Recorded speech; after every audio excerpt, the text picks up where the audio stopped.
Les extraits de vidéos qui composent ce zapping appartiennent à leurs youtubeurs respectifs. Nous remercions tous les youtubeurs de nous laisser utiliser un bout de leur vidéo pour ce zapping.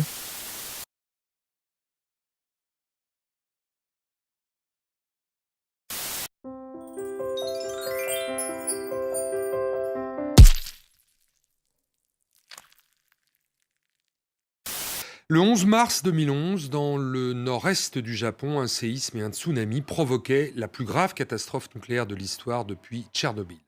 Comme cela avait été le cas en ex-URSS, le Japon a dû évacuer une zone immense autour de la centrale de Fukushima. Depuis, le gouvernement japonais a tout fait pour reconquérir ces territoires perdus. Et plus de la moitié de la zone interdite a aujourd'hui rouvert. Mais les 80 000 anciens habitants du No Man's Land sont réticents à revenir. Les autorités multiplient pourtant les initiatives pour les convaincre de repeupler la région. Alors, Fukushima. Quand on parle de Fukushima, on peut parler de la ville de Fukushima, de la préfecture de Fukushima ou de la centrale nucléaire de Fukushima. Nous, on ne s'est pas du tout intéressé à la ville, qui est à peu près à 60 km de la centrale, qui est une ville tout à fait normale de 300 000 habitants, les gens vivent normalement, etc. On est passé à côté de la centrale nucléaire, à quelques centaines de mètres. On ne s'est évidemment pas arrêté parce que c'est une zone protégée. Nous, on s'est intéressé en fait à la préfecture de Fukushima et particulièrement aux villes de Tomioka et Namie, qui font partie de la zone qui a été évacuée après le tsunami de 2011.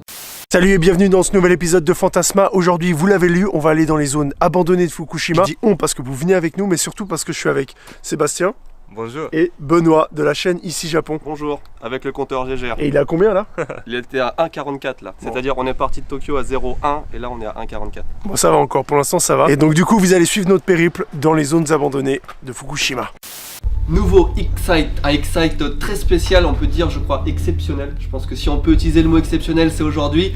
On va explorer Fukushima et plus exactement les villages qui ont été abandonnés après le tsunami de 2011. Je suis avec Sébastien comme toujours et le grand JD. Salut. Merci d'être là, c'est un plaisir de partager ça avec toi. Et on n'est pas trop de deux parce qu'il y a un travail de malade en fait. Ouais, parce que d'habitude c'est un bâtiment par vidéo, enfin 3-4 bâtiments là, c'est des villes entières en fait. On commence par la ville de Tomioka. Là on est dans ce qu'on appelle la zone verte, c'est-à-dire une zone habitable. Et dès qu'on sort de ce bâtiment, on rentre en zone orange, c'est-à-dire une zone qui a été évacuée. On peut encore accéder à la zone à certaines heures, mais on peut pas y vivre. Donc on va commencer par ça et après rentrer en zone rouge. Ouais. Avant d'y aller, je trouve important de revenir rapidement sur ce qui s'est passé. C'était le 11 mars 2011. Le Japon est victime d'un tremblement de terre, l'un des plus forts jamais mesurés. Beaucoup de bâtiments sont endommagés. Parmi eux, la centrale nucléaire de Fukushima Daiichi. Elle subit d'importants dégâts, mais c'est que le début. Car 58 minutes plus tard, à cause du tremblement de terre, une vague de plus de 10 mètres est créée. Un tsunami qui vient s'écraser sur les côtes du Japon, qui ravage de nombreuses villes et zones portuaires. Un désastre, une catastrophe qui aggrave la situation de la centrale. Conduisant à des complications, le système de refroidissement est en panne. À la suite de ça, des réacteurs explosent et libèrent des milliards de particules radioactives dans l'air, qui s'échappent et s'envolent dans l'environnement. Des mesures de sécurité sont prises et des villes sont totalement évacuées, laissées à l'abandon pour éviter les contaminations. Nous voilà 6 ans après la catastrophe. Heureusement, la situation s'est améliorée. Mais certaines zones restent toujours désertes et l'idée, c'est d'aller les explorer. Il y en a 3. La zone verte, une zone complètement libre d'accès et sans danger. La zone orange, où nous pouvons aller mais avec restriction. Et pour finir, la zone rouge, une zone interdite car contaminée. C'est là qu'on se dirige et c'est notre point final. Nous aurons aussi avec nous un compteur GGR pour mesurer la radioactivité dans l'air. Retenez que la moyenne dans les zones normales se situe entre 0,10 et 0,20 microsieverts. On est au cœur de la zone orange et on a trouvé un compteur GGR officiel dans la rue. Donc c'est pour nous l'occasion de tester notre propre compteur GGR. Là, le compteur officiel enregistre 0,22 microsieverts et nous on est à 0,21, 0,22, donc on sait que ça fonctionne. C'est un niveau tout à fait normal. À Tokyo, on est à 0,11, 0,12, ce qui est très bas, c'est le plus bas qu'on peut avoir. Et là, 0,21, c'est un niveau qui est normal à l'état naturel. On a mis une alarme à 0,30. Quand on arrive à 0,30, c'est que ça commence à être un petit peu au-dessus de la moyenne. Donc on va voir si on tape du 0,30, mais c'est encore pas des niveaux inquiétants. Mais là, c'est vraiment normal, quoi. Ouais. C'est parti.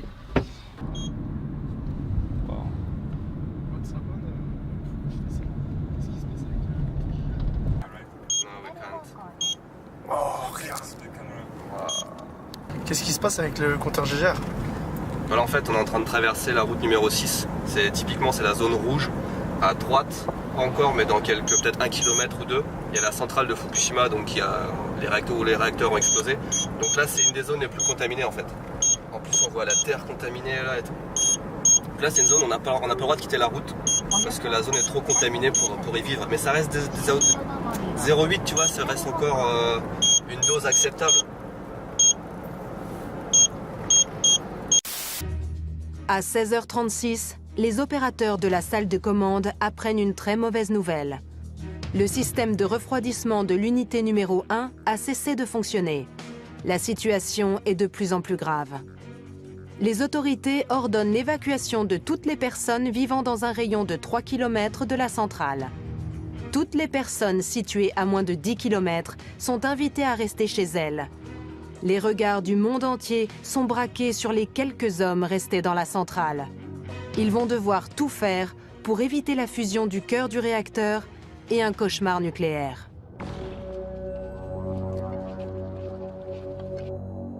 Voici à quoi ressemble le Japon le lendemain matin.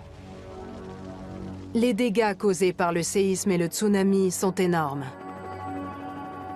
Le nombre de morts et de disparus est tragique. Les secours se mettent au travail, mais l'ampleur de la tâche est accablante. Les routes et les chemins de fer sont détruits. Les lignes électriques et téléphoniques sont coupées. Il est difficile d'imaginer comment cette région pourra se relever un jour. Après l'accident nucléaire de mars 2011, le gouvernement a évacué 80 000 personnes autour de la centrale de Fukushima. Mais contrairement aux soviétiques, qui avaient laissé la zone de Tchernobyl en l'état, le Japon a tout fait pour reconquérir ce no man's land. Résultat, et contre toute attente, plus de la moitié de la zone interdite a rouvert. Mais ce n'est pas suffisant pour faire rentrer les habitants. En moyenne, seuls 10% des anciens résidents sont revenus habiter chez eux. Il faut désormais repeupler cette région désertée, et pour cela, les autorités et les associations multiplient les initiatives. À une quinzaine de kilomètres de la centrale, Naraha est l'une des premières villes à avoir ouvert. C'était en 2015. Mais 2 ans plus tard, les rues semblent toujours trop calmes. Mesdames et messieurs, bonjour. Vous êtes sur le point de regarder une vidéo d'10 000 yens. Aujourd'hui, avec Sébastien, nous allons dépenser 10 000 yens dans la ville de Fukushima. Bon là par contre, on est à Sendai, une ville au nord de Fukushima. Donc on prend la voiture et puis on va à Fukushima.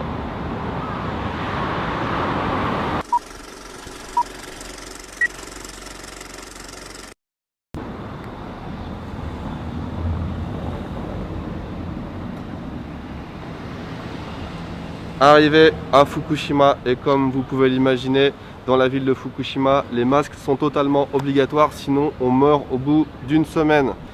C'est faux, hein, évidemment, c'est totalement faux. À Fukushima, on respire normalement, il n'y a pas de radiation, c'est comme partout au Japon, c'est une ville totalement normale. Les gens me demandent souvent pourquoi on met un masque au Japon, est-ce que c'est à cause des radiations, etc. Non, ce n'est pas à cause des radiations. Tu mets un masque quand tu es malade, tu mets un masque quand tu as des allergies, tu mets un masque quand tu n'es pas maquillé, quand tu es moche, mais tu mets pas un masque pour les radiations.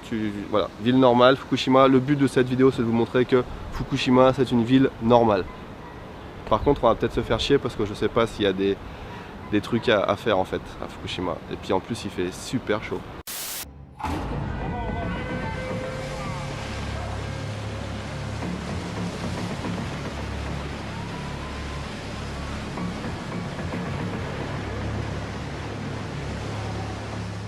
Le tsunami frappe la côte sur des centaines de kilomètres avec une violence incroyable. Des villes entières sont rayées de la carte. En seulement quelques minutes, plus de 13 000 personnes trouvent la mort. Des dizaines de milliers d'autres sont portées disparues. Et 500 000 personnes se retrouvent sans logement. Des chiffres ahurissants. Mais les ingénieurs ont conçu une centrale capable de résister à de puissants séismes et de s'adapter aux coupures de courant. Dans les 3 réacteurs en service, le système d'arrêt d'urgence s'active. Des barres de commande s'immiscent entre les barres de combustible et arrête la réaction en chaîne. Là, c'est assez incroyable. On vient de traverser toute une zone où les bâtiments sont fermés, les routes sont fermées, il n'y a rien en fait, c'est le néant. Et là, au milieu de nulle part quasiment, il y a un combini qui est ouvert. Là, ce matin, on a fait des vivres, on a acheté de l'eau, on a acheté à manger et tout, on pensait qu'il n'y avait rien. Et il y a un combini, en fait, c'est pour les employés, pour le personnel, les gardiens, tout ça. Ils ont laissé un combini ouvert, quoi. C'est trop bien. Je vais juste rentrer pour dire qu'on est rentré dans le seul combini ouvert, quoi. Mais c'est marrant parce que si vous regardez autour, là on a l'impression, ce qui est marrant c'est que si on regarde autour, on a l'impression d'être dans une ville normale. Il y a beaucoup de trafic, il y a des gens. Et en fait c'est comme on a dit avant, tout est fermé là. Genre normal quoi, c'est même pas un combini de service, c'est le vrai combini. T'as les magazines X, du rouge à lèvres, n'importe quoi en fait. C'est incroyable. It's normal. Normal life, normal everything. Normal. It's good. Nice. Tu sais, ça me fait un peu penser les Américains quand ils vont faire la guerre en Irak, ils construisent un McDo. Ouais, Tu sais. Là c'est pareil, ils ouvrent un Lawson pour les ouvriers qui viennent travailler. C'est ça. Donc là la situation est la suivante, hein. Un combini ouvert avec plein de personnes et partout ailleurs, rien, tout est fermé.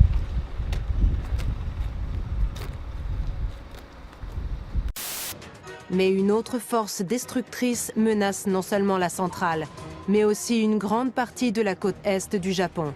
Un tsunami colossal. Au nord de la centrale de Fukushima, une association de défense des animaux marins appelée Sea Shepherd s'est rendue dans la ville d'Otsushi pour enquêter sur des techniques de pêche qui mettent en danger les marsouins. On a senti le sol vibrer. C'est un tremblement de terre. Oh putain! On avait du mal à rester debout. Dans mon film, on voit les voitures qui avancent et qui reculent, mais moi aussi, j'arrêtais pas de bouger. Pourtant, je n'ai pas pensé qu'un tsunami pouvait être en route. Mais le chef de l'équipe, Scott West, sait que le groupe est dans un endroit vulnérable si un tsunami frappe. Écoutez, on ferait bien de s'éloigner du port. Scott s'est mis à crier. Il va y avoir un tsunami, il faut partir d'ici. Tout autour de nous, c'était la panique. On était en chemin vers les collines quand les sirènes de l'armée se sont déclenchées. T'entends les sirènes? Le groupe atteint les hauteurs juste avant que le gigantesque tsunami ne frappe. La situation est terrifiante. Quelques secondes font la différence entre la vie et la mort. Là on est rentré sur la route numéro 6. C'est une route qu'on peut emprunter librement mais qui traverse la zone rouge. On se rapproche de plus en plus de la centrale de Fukushima Daiichi, celle qui a eu des problèmes, hein, où les réacteurs ont explosé. Et plus on se rapproche, plus le compteur GGR s'excite. Alors on reste à des niveaux qui sont acceptables, on n'a pas besoin de combinaison ni rien. Mais quand même en quelques minutes on est passé de 0,20 microsievert à quoi 1,29. Quand on est à 1,25 microsievert, on a un risque de cancer si on reste exposé pendant une durée de 1 an. Donc là on va juste rester si quelques... Si c'est 2. Et là c'est 2. Oh my god. Ça n'arrête pas d'augmenter en fait. Mais putain mais... Est-ce que t'es sûr qu'on continue là? Mais ouais, mais de toute façon regarde, il y a des voitures, il y a des mecs qui travaillent, tu vois, on se sent en sécurité. Mais on a bien fait de prendre des combinaisons quand même, tu vois. Quelque part, si ça monte de trop, on met les combis et on continue en combinaison quoi. Toutes les autres routes sont fermées, donc c'est la seule route. Il n'y a pas le choix. La route numéro 6, c'est la seule route qui est ouverte. Ok, pour relier le nord. Exactement. Et donc du coup, tout le monde emprunte cette route, ça paraît complètement normal. Mais par contre, tous les bâtiments qui sont autour de nous et les zones qu'on traverse, c'est complètement abandonné depuis 5-6 ans. Et c'est vraiment impressionnant en fait, c'est des ghost towns comme ça posés. Regarde ça, regarde ça. Ouais, mais c'est des villages entiers.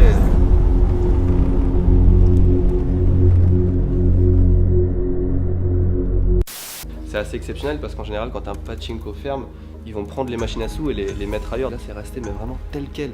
Il y a les machines, il y a les lots à gagner, il y a les bureaux, il y a tout comme si les gens étaient partis et ils ont laissé ça comme ça quoi. C'est génial.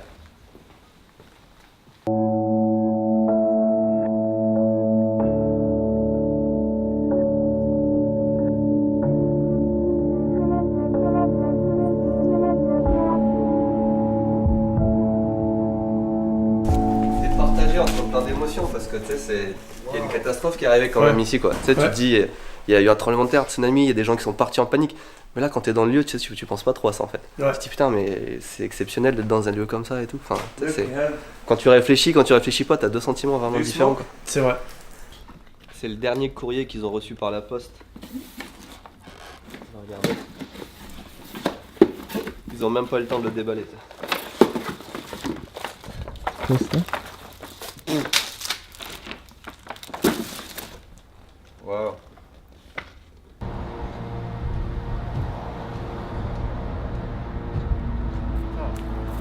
Le mec, il a abandonné son Audi A4. Elle était genre il y a 6 ans, quoi. Elle était quasiment neuve. Waouh.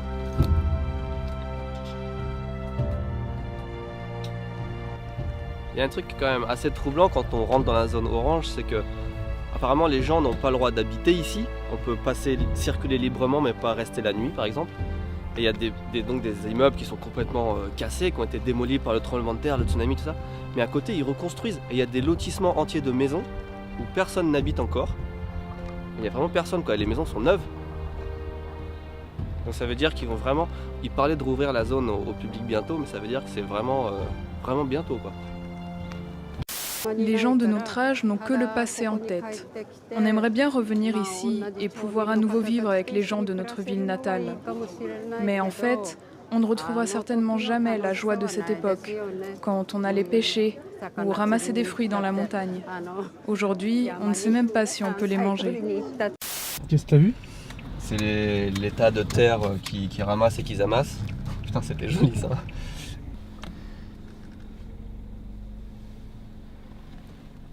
Tout ce que vous voyez là, ces bâches noires, c'est de la terre qui a été récoltée, qui a été ramassée au sol. Et tout est entassé comme ça dans des camps à terre. Et il y en a partout. Il y en a partout et c'est immense. Et ça pose un problème parce qu'ils ne savent pas vraiment comment les recycler. Enfin, en tout cas, ça prend du temps parce que ça fait des années et des années qu'ils ramassent la terre et on en voit encore plein partout, quoi.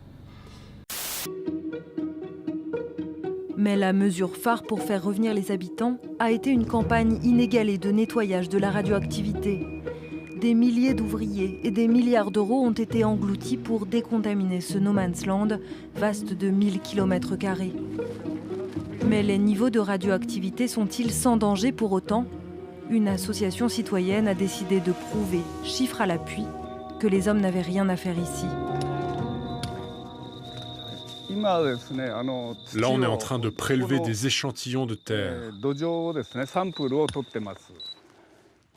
Leur méthode, multiplier les mesures de radioactivité. Aujourd'hui, ils explorent les alentours d'une école de Namié, une ville qui vient elle aussi de rouvrir ses portes. Ici, ils ont décontaminé le sol. On le voit, car la couleur est différente. Ici, la radioactivité est d'environ 1 microsievert par heure, alors que là-bas, c'est 3 fois plus. Comment voulez-vous que les enfants sachent qu'ici c'est décontaminé, mais que là-bas c'est dangereux? Depuis le sommet de la colline, Mike et Tara observent, impuissants, le tsunami qui submerge le village de pêcheurs d'Otsushi. Regarde là-bas! Mon Dieu! Il y a une maison qui flotte! J'arrive pas à le croire. Oh Seigneur!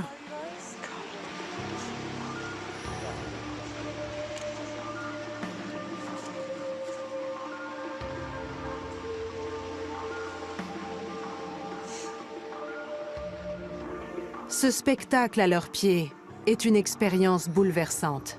Je me demandais s'il y avait quelqu'un à l'intérieur de cette maison. Et c'était tout à fait possible. Je crois que je n'ai toujours pas réalisé ce qui s'est passé, parce que personne ne vous apprend comment gérer ce genre de situation. L'océan emporte dans son tourbillon tous les biens que possédaient ces milliers de gens. La ville tout entière est transformée en un champ de ruines, juste sous leurs yeux. Cette ville était en train de disparaître sous mes yeux. Des incendies se sont déclenchés partout. La ville est inondée. Nous sommes dans la zone orange, donc dans des quartiers qui sont complètement vides, des maisons abandonnées, etc. parce que personne n'a droit d'y habiter. Et il y a plein de shops comme ça, par exemple. Donc, en fait, c'est assez impressionnant parce que si on rentre dedans, ça c'est une laverie. Tac. Avec ce genre de lieu, on voit vraiment que c'était la panique et qu'ils ont dû quitter les zones très rapidement. Lui, tu vois, il attendait, tu vois, il y avait son linge dedans. Il était en train de faire tourner la lessive. Et lui, il était en train de la sortir. Ouais. Tu vois, t'imagines, les mecs, ils étaient là, ils se sont regardés. Ils se sont regardés, tu vois, ils se sont dit putain, mais qu'est-ce qu'on fait? Mais qu'est-ce qu'ils ont fait? Ils ont couru, on sait Je sais pas, mais c'est genre, tu vois, prendre ton linge. Prendre ton linge, ça prend 2 minutes, franchement. Ouais. Genre, tu peux prendre le temps, tu te dis merde, allez, je ramasse mon linge. Non, ils ont été. Mais là, vraiment ils ont paniqué. Ouais, c'était le mode panique, quoi. Là, c'est vraiment ouais, en mode panique, quoi. Ils ont vraiment dû courir et évacuer la zone rapidement. Mieux que des poupées, le district d'Odaka, qui a rouvert en 2016, fait tout pour attirer des habitants en chair et en os. Et mieux encore, des jeunes, une denrée rare dans la région. La clé, c'est de rouvrir les écoles au plus vite. Attends, c'est plus beau comme ça. Makiko et sa fille Onoka n'attendaient que cela pour quitter leur logement préfabriqué et revenir vivre chez elles, à 19 km de la centrale nucléaire. On ne pouvait pas vraiment revenir vivre ici avant la réouverture de l'école, donc on attendait ce jour avec impatience. Le retour des enfants dans des territoires contaminés n'est pas allé de soi, mais les débats enflammés sur leur santé semblent oubliés lors de cette première cérémonie de rentrée des classes.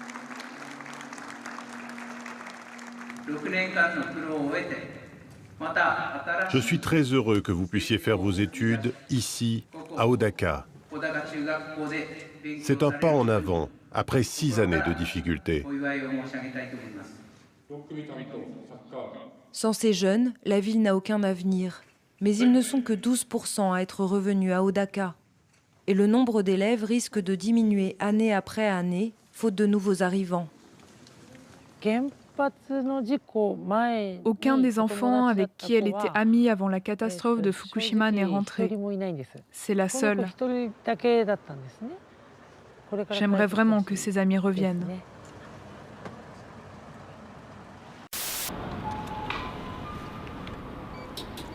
Aquarius, Okay. this is good.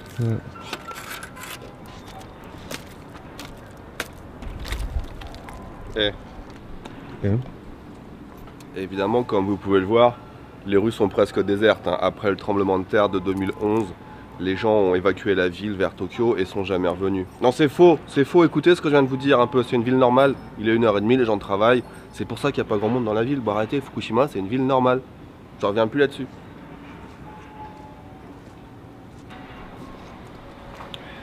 Aquarius vitamine, c'est super bon.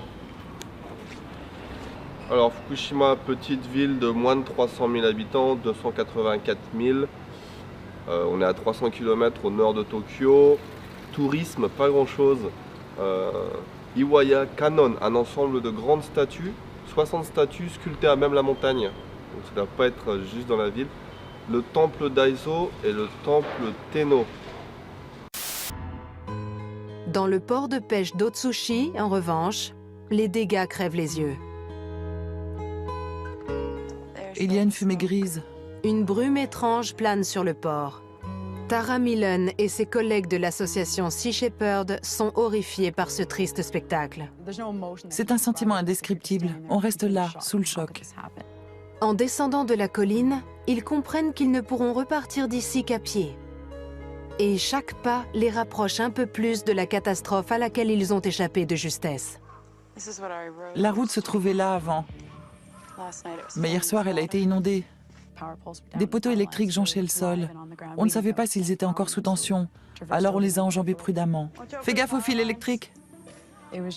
Tout était dévasté, les voitures étaient retournées. Le mur anti-tsunami était sous l'eau.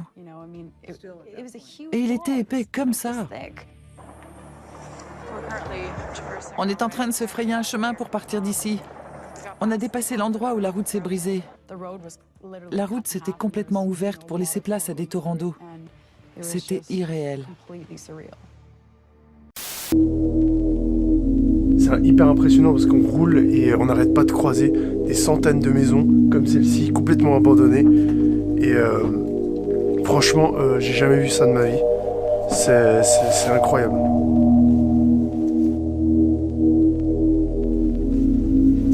Oh putain, c'est hallucinant.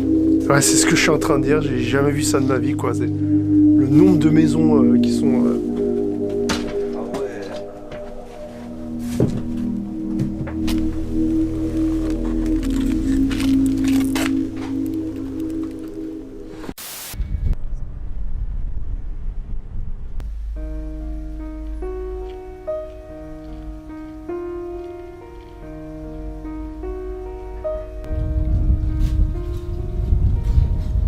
On est loin quand même de la... On n'est pas si près de la mer.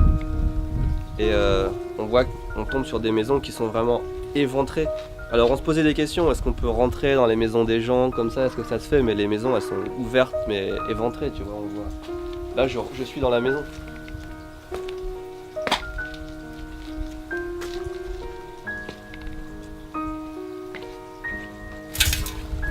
Tu vois que les gens ils n'ont rien pu prendre. Tout est resté tel quel.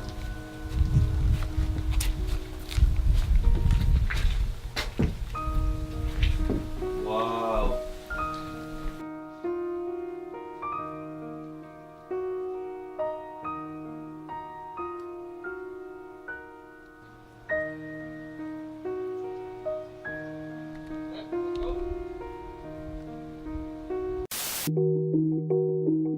La décontamination a généré des millions de mètres cubes de déchets contaminés, visibles partout dans les villes aux alentours de la centrale nucléaire. Sous ces bâches noires, il y a environ 5 étages de sacs de décontamination. C'est inquiétant pour les gens qui habitent ici d'être aussi près de déchets radioactifs. Moi aussi, si j'habitais ici, ça me ferait peur.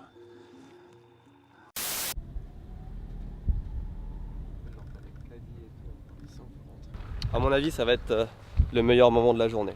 Moi, c'est le truc qui m'excite le plus.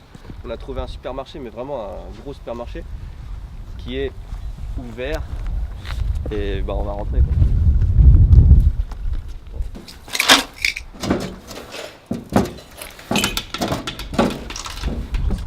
Tu peux me filmer?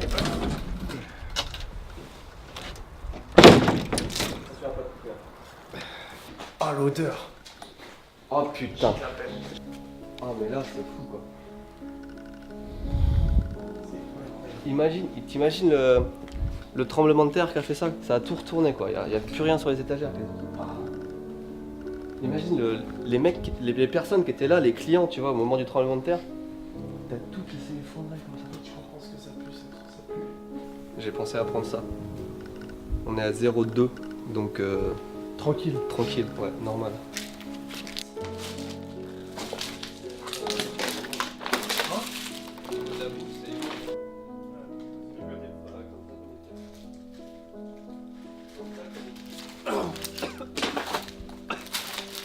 Alors là, c'est pas bon là.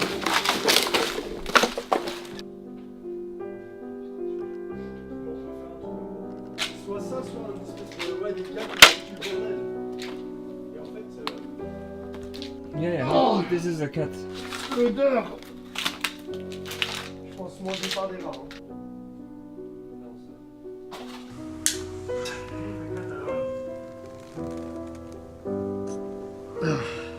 Je me sens pas bien. C'est la première fois que je fais... Tous les sacs de bouffe pour chiens, enfin tous les sacs de bouffe pour chats, ils ont été mangés par des rats, je pense. Ils sont tous vides.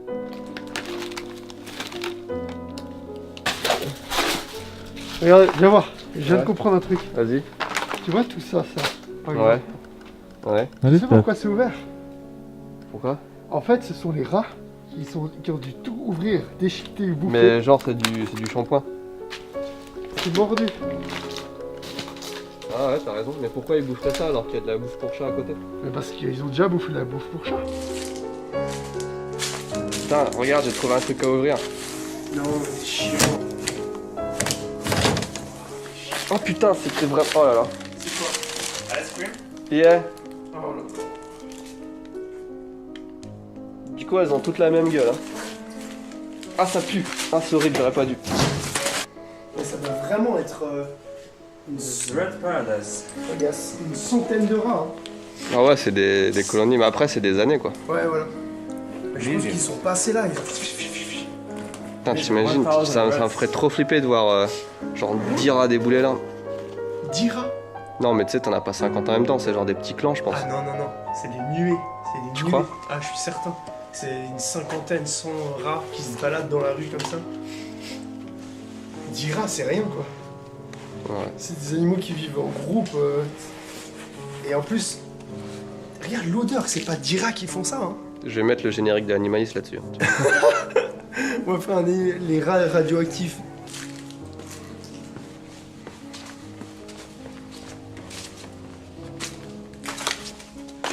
Oh, cette odeur. Mais du coup, ça pue, mais ça pue des odeurs différentes partout. Tu vois, c'est un peu crotte de rat mélangée à du parfum, crotte de rat mélangée à de la lessive. Oh,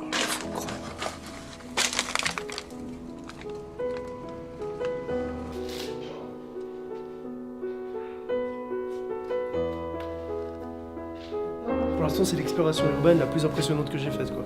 ouais, c'est impressionnant. Impressionnant.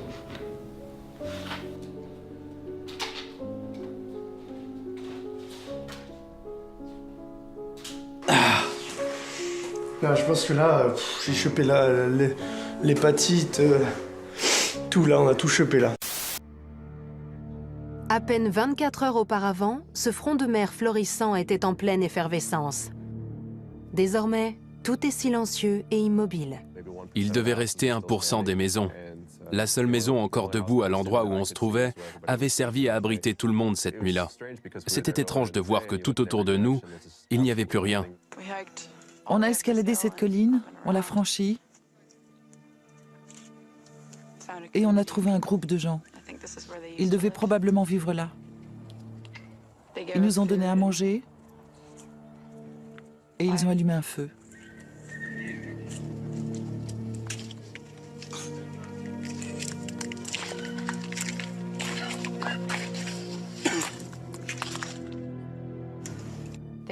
Ils étaient anéantis, ils étaient sous le choc, tout comme nous. C'est ce que je crois là-bas? Ouais. Oh mon Dieu. Ce sont des corps. Oh Seigneur. J'ai vu des matelas dans un coin. J'ai cru que c'était là qu'ils dormaient, mais en fait, il s'agissait de leurs proches, morts la veille. Ils étaient allongés sur des matelas sous des couvertures. J'avais jamais vu de cadavre avant. Et j'ai pris conscience qu'on aurait très bien pu subir le même sort. Tara est à 8000 km de chez elle, face à un petit groupe d'inconnus qui traversent une tragédie inimaginable. Ils ne parlent pas anglais et Tara ne parle pas japonais. Ils n'ont qu'un point commun, ce sont tous des êtres humains. Ils ont tout perdu, mais tiennent à partager le peu qui leur reste avec Tara et ses collègues, profondément émus par leur générosité. Ils nous ont offert à manger, ils ont préparé des petits bols de riz pour tout le monde. J'étais stupéfaite par leur générosité. C'est un moment empreint de grâce et de dignité. Tara et Mike décident de partir vers l'intérieur des terres en direction de la ville de Tono, à 43 km de là. On a réussi à quitter Otsushi. Encore une explosion. Oh là là. Tout est pollué.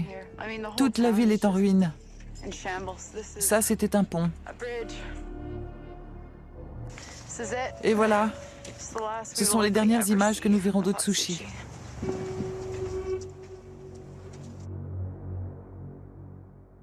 Devant chaque caserne de pompiers et aussi devant les postes de police d'ailleurs, il y a des statistiques, c'est intéressant au Japon. Là on peut voir que cette caserne, ils ont été appelés hier 0 fois pour un incendie et 23 fois pour une urgence.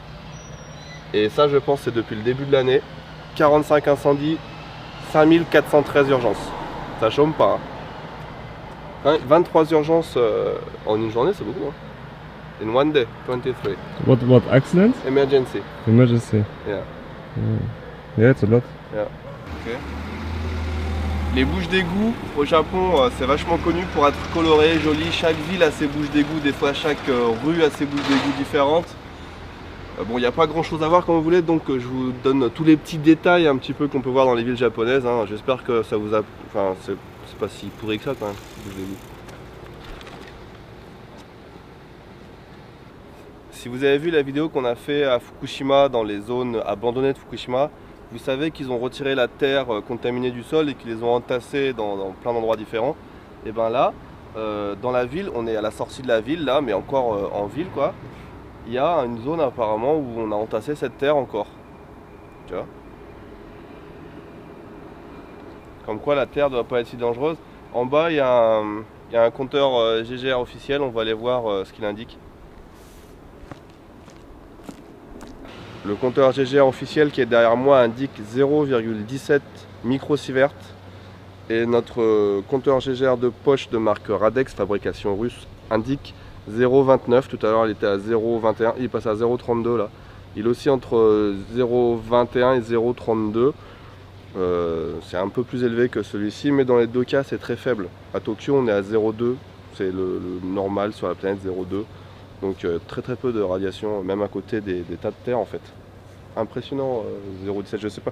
Normalement celui-là est plus fiable, mais on va continuer à contrôler quand même avec celui-là. 15h36.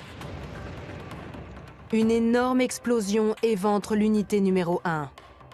Un immense nuage de métal et de béton, contenant peut-être des particules radioactives, est libéré dans le ciel.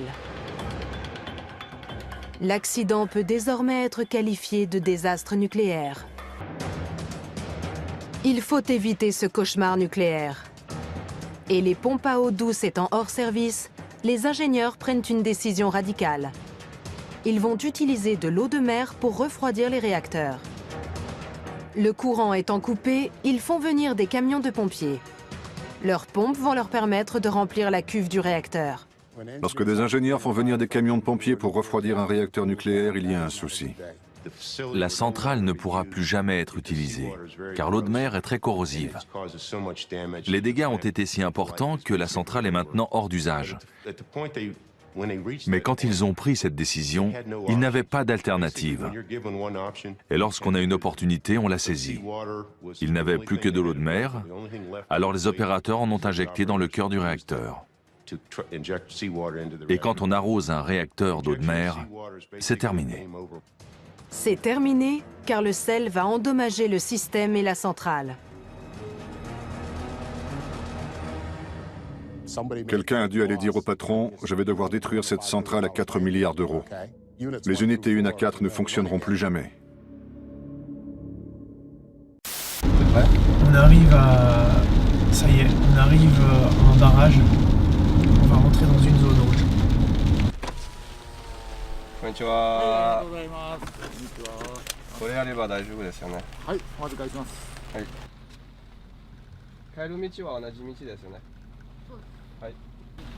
Je lui ai demandé si on rentrait, si on revenait par le même chemin.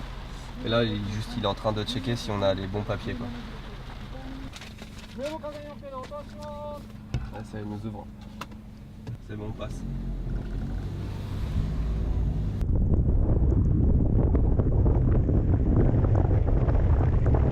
Donc là on est rentré en zone rouge, donc on va être obligé de mettre des combinaisons parce que pour éviter de respirer des particules radioactives.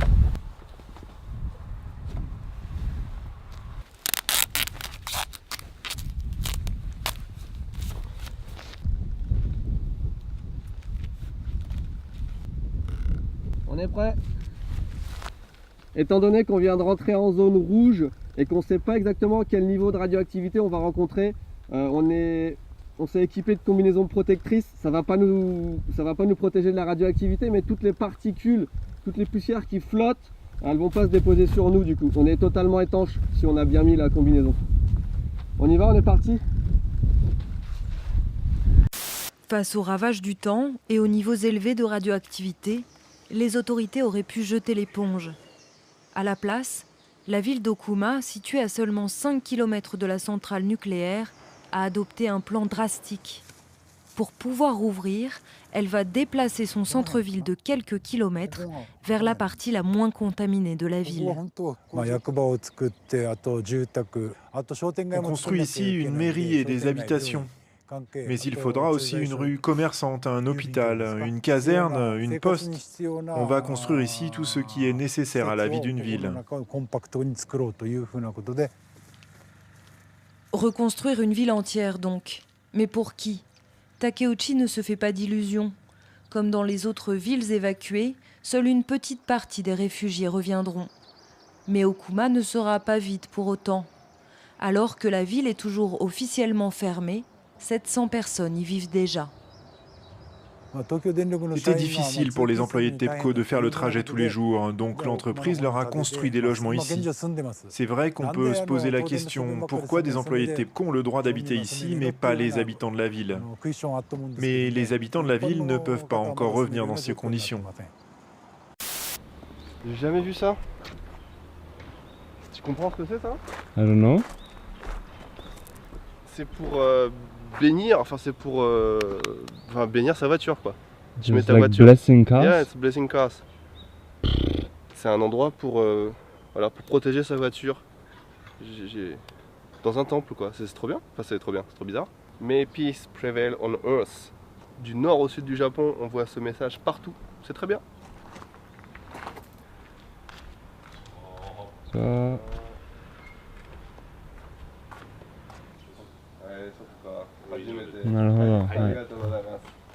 Le monsieur nous a confirmé que c'était bien pour bénir les voitures.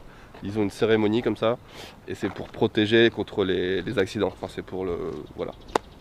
C'est pas pour que la voiture elle gagne au loto si tu veux. C'est vraiment pour protéger des accidents. Je viens de demander aux ouvriers là le chemin du temple, enfin des statues où on veut aller parce que c'est pas facile à trouver en fait. Et ils sont en train d'enlever de la terre et on se demandait avec Sébastien si c'était pas la terre qui était encore souillée depuis Fukushima. On n'a pas osé poser la question mais j'ai vu qu'ils prenaient des photos de chaque sac de terre et avec des labels, c'était numéroté etc. Donc je pense vraiment que c'est ça. 6 ans après ils continuent encore, là c'est peut-être un peu plus difficile vu que c'est en forêt et tout, à enlever de la terre, à la traiter etc. quand même. Vous voyez quand on regarde le compteur GGR pourtant c'est 0,3 donc c'est à peine au-dessus de la moyenne, enfin c'est tout à fait normal quoi.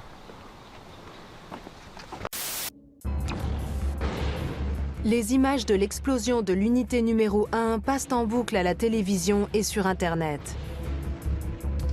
Tara Millen, Mike Voss et les membres de l'association Sea Shepherd suivent le déroulement de la catastrophe depuis leur hôtel. Après avoir marché pendant 13 heures, ils ont pu faire du stop et atteindre la ville de Tono. Ils sont épuisés et choqués. En apprenant qu'une explosion a eu lieu et qu'il existe un risque d'irradiation, ils sont à bout. On a décidé de s'éloigner le plus possible. Je ne mesurais pas l'ampleur du danger d'irradiation jusqu'à ce que je vois les habitants de Tono se mettre à paniquer. Lorsque le tremblement de terre a eu lieu, on s'est dit qu'on avait passé le plus dur. Puis quand le tsunami a frappé et détruit une ville tout entière, on pensait avoir touché le fond. Mais la situation n'arrêtait pas d'empirer. Les gens se barricadaient chez eux. Il y avait très peu de monde dans les rues. Certains magasins ouvraient, mais seulement pendant quelques minutes. À ce moment-là, tout me semblait irréel. On n'avait qu'une idée en tête, partir de là et rentrer chez nous. Mike, Tara et leurs collègues parviennent à quitter Tono en faisant du stop. Bientôt, ils pourront prendre un avion et rentrer aux États-Unis. Les employés ont ouvert les limiteurs de pression. Ils ont fait baisser la pression dans la cuve du réacteur et ensuite, on a pu utiliser les pompes des camions de pompiers pour injecter de l'eau de mer dedans. Mais avant que les employés n'aient le temps de dire ouf,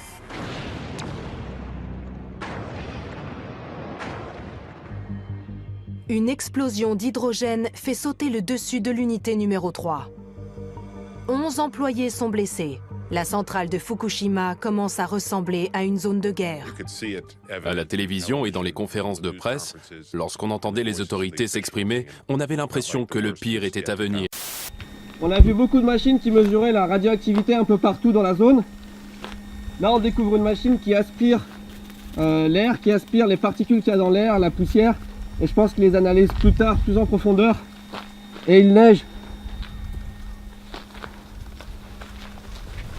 En fait, beaucoup des maisons sont encore habitables. On ne ressent pas vraiment les effets du tremblement de terre ici.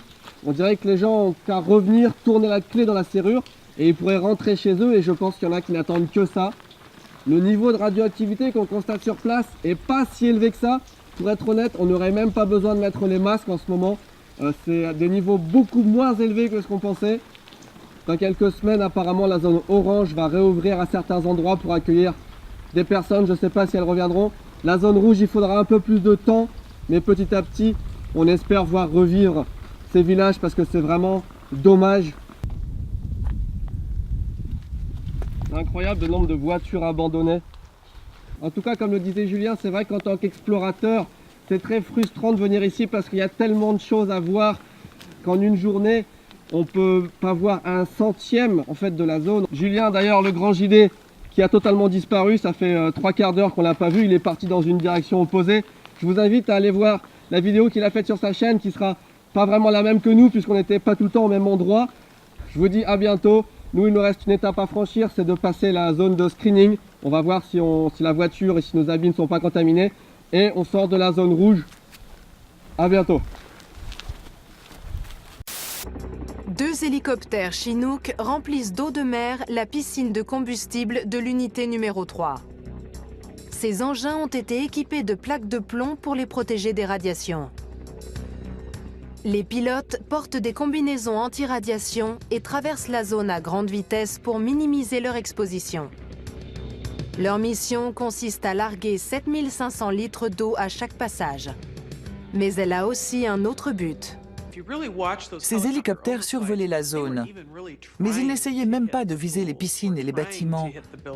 Ils se contentaient de larguer sur les environs de la centrale. Leur véritable but était de cantonner au site de Fukushima les isotopes qui auraient pu être émis par les piscines, au lieu de les laisser se répandre dans les airs jusque dans les zones d'évacuation, ce qui aurait aggravé la contamination de toute la région.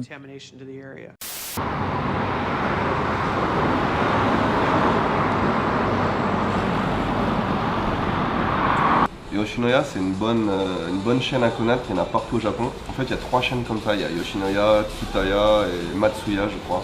Le truc de base, c'est des bols de riz avec du porc ou du bœuf dessus. C'est vraiment pas cher, je pense. À partir de 300-400 yens, genre 3 €, on peut avoir un bol de riz avec de la viande. Nous, on a pris des trucs avec des petits suppléments, fromage, etc. J'ai aussi pris du curry, il y a du curry noir. Notez que le curry au Japon se mange à la cuillère et que je demande toujours une fourchette parce que j'aime pas manger à la cuillère. Et ici, il n'y a pas de fourchette, donc j'ai la fourchette du menu enfant. Alors j'ai dit que normalement, il ne fallait pas mettre de sauce sur le riz. Moi, sauce de soja à fond sur le riz, hein. Pas de problème. Petit truc épicé là. Alors là, c'est du bœuf kalbi, c'est du bœuf bonne qualité. On a payé 560 yens, je crois. Le bol de. C'est vraiment pas cher, 5 € un bon bol de riz comme ça. Laissez-moi vous dire aussi ce que je pense du curry noir. Alors on voit pas trop qu'il est noir avec tout le fromage qu'il y a dessus.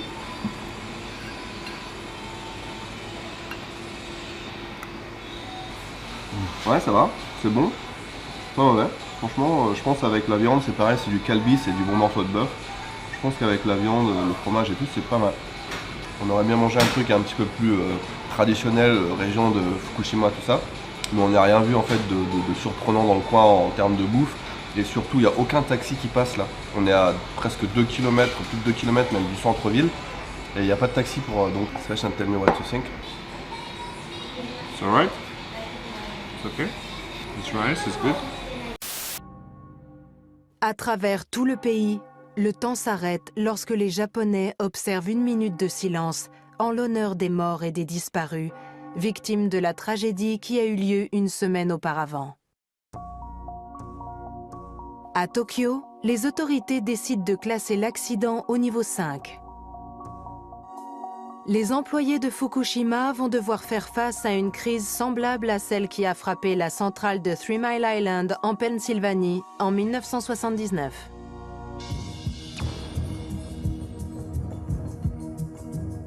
La centrale de Fukushima est désormais alimentée depuis l'extérieur.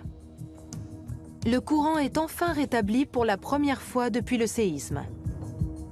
Mais à Tokyo, l'angoisse gagne du terrain. On se demande si l'eau est toujours potable. La crise frappe désormais Tokyo et ses 13 millions d'habitants. Suite aux nombreuses explosions qui ont frappé la centrale de Fukushima, le vent a emporté la plupart des radiations vers la mer. Mais le vent a tourné et envoie désormais des particules radioactives à 240 km de là, en direction de la capitale. D'après les experts, les pluies déversent de l'iode 131, un agent cancérigène, dans les réservoirs d'eau de la ville.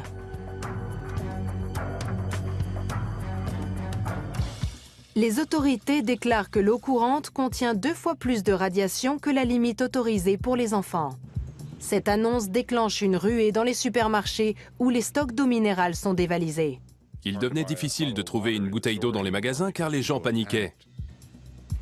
Mais d'après les experts, cette réaction est disproportionnée, car les niveaux de radiation ne représentent pas une réelle menace. À quoi correspondent les niveaux mesurés? Pouvez-vous boire un verre d'eau? Oui. Pouvez-vous boire 100 verres d'eau? Absolument. Vous ne courez pas un risque plus grand que si vous preniez un avion lors d'un vol transcontinental. Ce n'est pas grand-chose, mais ça pourrait poser un problème si ça durait des années. Je comprendrai totalement si vous voulez nous quitter à ce moment-là de la vidéo, parce que je suis quasiment sûr qu'on ne va rien trouver intéressant à faire à Fukushima. C'est une ville très belle, mais très chiante en fait, finalement. Voilà. Quand on n'a rien à faire, il nous reste quand même une dernière option, c'est de manger, et là on va prendre un petit dessert. Merci à vous d'être encore là, ça fait très plaisir, on s'y attendait pas du tout. Franchement, ça me touche. Merci.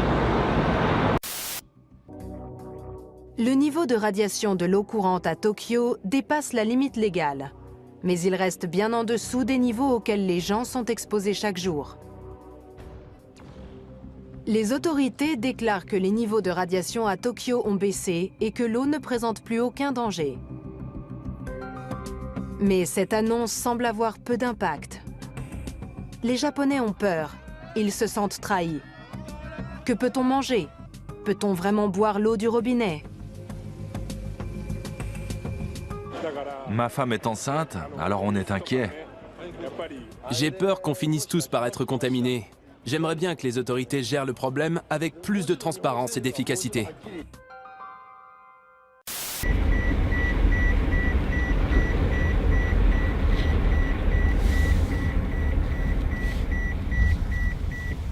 On vous emmène quelque part? Je suis parti à un moment donné de mon côté pour visiter quelques maisons. Ça fait à peu près 20 minutes que je les retrouve plus. J'arrive pas à leur téléphoner. Et on doit sortir de la zone. Je vais quand même rester sur la route principale. Parce que de toute façon, pour rentrer, normalement, ils doivent passer par là. Je sais pas où ils sont. On n'aurait pas dû se séparer.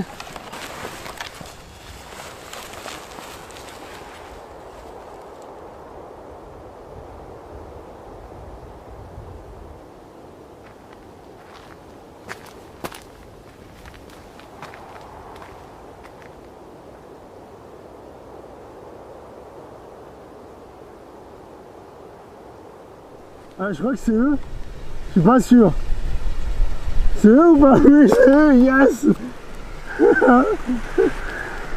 On vous emmène quelque part? On t'a cherché partout. On a klaxonné et tout, tu nous entendais pas? Mais t'as pas vu mes appels? Où ça? J'essaie de t'appeler. On décide de rejeter ces 11 000 tonnes d'eau radioactive directement dans la mer. Les dirigeants de TEPCO ont beau se montrer rassurants, cette opération ne fait qu'accroître l'angoisse de la population. Plus de 200 000 personnes ont déjà été évacuées. Et on envisage maintenant d'élargir la zone d'évacuation au-delà du rayon de 30 km. Les Japonais commencent à perdre espoir quant à l'avenir de Fukushima.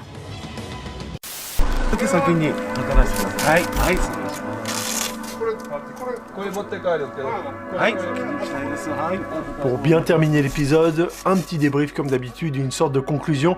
Mais avant ça, j'ai envie de vous inviter à aller voir la vidéo de Benoît et Sébastien sur leur chaîne YouTube Ici Japon, qui ont fait de leur côté une vidéo un poil différente, avec des explorations des lieux que j'ai pas mis dans ma vidéo, et surtout avec plus d'explications, c'est un peu plus complet que la mienne peut-être. Pendant le tournage de cet épisode, j'ai été vraiment partagé entre plusieurs sentiments étranges, de l'excitation, de la joie, de la découverte, etc. Mais il y avait quand même ce côté un peu space et étrange de ressenti de ces villes fantômes. C'est une ambiance un peu pesante et un peu particulière. Déjà, il y a plein de gens qui ont été déplacés, qui ont dû quitter leur logement, puis il y a aussi eu bien sûr des victimes. Dans les zones, on se rendait bien compte de la catastrophe qu'a traversé le Japon. Heureusement, comme je l'ai dit, la situation s'est améliorée. Il y a même des zones qui vont réouvrir où les gens ils vont pouvoir revenir habiter dans leur maison, notamment dans les zones oranges, dans certaines zones oranges. D'ailleurs, on a croisé plein d'ouvriers, des gens qui retravaillent, et même il y avait des constructions de maisons, de nouvelles maisons. C'est assez positif en fait de voir ces images et de se dire bon bah 6 ans après, je sais que ça fait beaucoup de temps, mais petit à petit, le pays a réussi à traverser cette crise. Après plus de 6 années d'évacuation, le Premier ministre et les autorités locales promettent de créer une nouvelle dynamique pour la région de Fukushima. Ils veulent en faire un pôle d'excellence dans le démantèlement nucléaire, un chantier colossal prévu pour durer 40 ans, mais aussi en robotique et dans les énergies renouvelables. Une façon, espère-t-il, d'attirer de nouveaux habitants dans cette région meurtrie.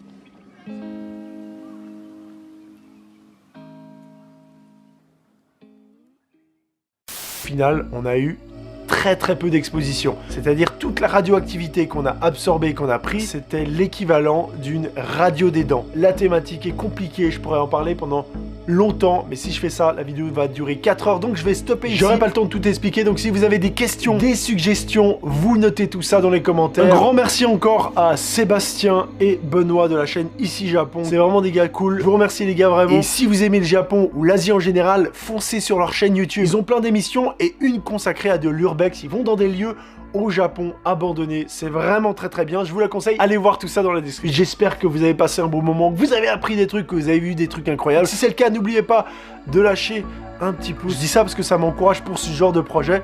Surtout que ça prend beaucoup de temps, beaucoup d'argent. J'ai assez parlé, vous avez assez vu ma gueule. Il est temps pour moi de vous laisser et de vous dire à bientôt pour de nouvelles vidéos. Si vous avez apprécié ce zapping et que vous voulez en voir plus, laissez un pouce bleu pour nous motiver à en faire d'autres. N'hésitez pas à laisser des commentaires, si vous avez des questions ou suggestions. Une playlist dont le lien est dans la description, référence toutes les vidéos présentes dans tous nos zappings afin que vous puissiez voir les vidéos en entier, et pourquoi pas vous abonner aux chaînes de ces youtubeurs. Merci d'avoir regardé cette vidéo, et abonnez-vous.